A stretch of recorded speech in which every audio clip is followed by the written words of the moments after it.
அவர்களுக்கு உணவு கொடுத்தால் நிச்சயமாக பள்ளிக்கூடம் வருவார்கள் என்று அடித்தட்டு மக்களையும் பள்ளிக்கு செல்லும் மாணவர்களையும் பற்றியும் சிந்தித்த படிக்காத மேதை என்று அழைக்கப்பட்ட கர்ம வீரர் காமராசர் பிறந்தனர். கடலூர் மைய மாவட்டம் விருத்தாசலத்தில் இன்றைக்கு எங்களுடைய தலைவர் தியாகத் தலைவர் எழுச்சி தமிழர் அவர்கள் இன்றைக்கு தியாகத் தந்தைக்கும் கர்ம வீரருக்கும் மாலை அணிவித்து மலர் தூவி வீர வணக்கம் செலுத்தினார். பொதுமக்களுக்கு உணவு வழங்கினார். நிகழ்வை முடித்துக் கொண்டு தலைவர் அவர்கள் அங்கனூர் புறப்பட்டார். சனாதனவாதிகளுக்கு எதிராகவும் சாதியவாதிகளுக்கு எதிராகவும் மதவாதிகளுக்கு எதிராகவும்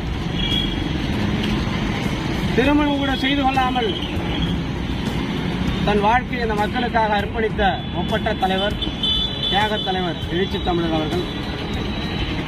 தியாகத் தலைவர் எழுச்சி தமிழர் அவர்கள் இன்றைக்கு வரலாற்றிலும் அரசியலிலும் ஒரு மிகப்பெரிய ஆளுமையாய் இருக்கிறார் என்று சொன்னால் அவருடைய முதல் ஆசான் முதல் ஆசிரியர் அவருடைய தந்தை தியாகத் தந்தை ஐயா தொல்காப்பியன் அவர்கள்தான்.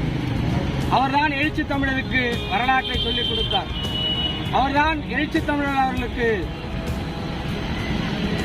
இந்த சமூகத்தில் ஏற்படுகிற அவல நிலைகளை போதித்தார். அப்படிப்பட்ட தியாகத் தலைவனை எழுச்சி தமிழரை இந்த மண்ணுக்கு தந்த மாமனிதர் ஐயா தொல்காப்பியன் அவர்களின் நினைவு நாளில்